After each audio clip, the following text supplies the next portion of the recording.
प्यारे बच्चों, बाजी समरीन की तरफ से खुश आमदीद। आप सुन रहे हैं दिलचस्प कहानियाँ। आए आज की कहानी सुने और लुत्फ अंदोज हों।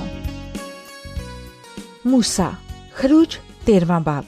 खुदा की रहनुमाई में चलना। सही रास्ते पर चलें। एक तरफा गली, बंद रास्ता, यहाँ गाड़ी ना खड़ी करें। सही रास्ते पर चलें। रुकिए, ट्रैफिक के इशारों के बगैर हमारे शहरों में कितनी बदनज़मी होती। वो खंबे जिन पर मुसाफिरों की रहनुमाई के लिए बोर्ड लगे होते हैं, उनके बगैर हमारा मुल्क भूल भुलैया होता। एक अजीम कौम बियाबान में मटर गश्त करती रही। वहाँ पर कोई गलियां नहीं थी और ना ही कोई सड़कें थीं, लेकिन वहाँ पर मुसाफिरों की रहनुमाई वाला खंबा मौजूद था, जो कि बादल के सतून में छिपा हुआ था। खुदा उनके आगे आगे चला। वो उन्हें मिस्र की गुलामी से निकालकर वादे की सरजमीन तक ले गया। खुदा की तरह कौन हो सकता है जो सबसे अच्छी तरह रहनुमाई कर सके। जब बादल का सतून रुक जाता तो लोग आराम कर सकते थे। जब वो दोबारा चल पड़ता तो पूरी कौम इसके साथ चल पड़ती।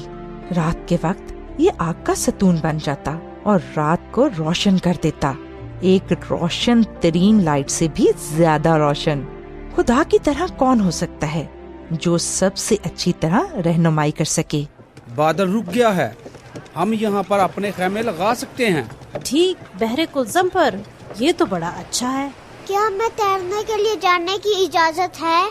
मुझे ठीक से दिखाई नहीं दे रहा, पीछे मुड़कर देखो। ये नहीं हो सकता, वो आ रहे हैं। मिस्री हमें मार देंगे, अब हम बच नहीं सकते। मूसा, तुम हमें इस खतरनाक बियाबान में क्यों लाए? डरो मत, कौन सा खुदा हमारे खुदा जैसा हो सकता है? वो हमारे लिए लड़ेगा। अचानक से एक बड़ा बादल मिस्रियों और इसराइलियों के दरमियान आ मौजूद हुआ। दुश्मनों की तरफ अंधेरा छा गया, लेकिन इसराइलियों की तरफ रोशनी थी। खुदा जैसा कौन हो सकता है जो इस तरह के तरीके से भी मदद करता हो। उसके लिए कोई काम नामुमकिन नहीं है। मूसा के पास जो छड़ी थी वो खुदा की तरफ से थी और उसने उसको समुद्र पर पकड़े रखा। एक मोजज़ा, समंदर के बिल्कुल दरमियान में एक रास्ता है। दाएं और बाएं पानी की दीवारें हैं। खुदा ने ये हमारे लिए किया है। कौन खुदा जैसा है जो इस तरह के मोजज़े कर सके? ये बिल्कुल सच है। समुद्र के दरमियान में एक खुश्क रास्ता मौजूद था। तमाम इसराइली इस रास्ते पर चल पड़े और दूसरी तरफ पहुंच गए।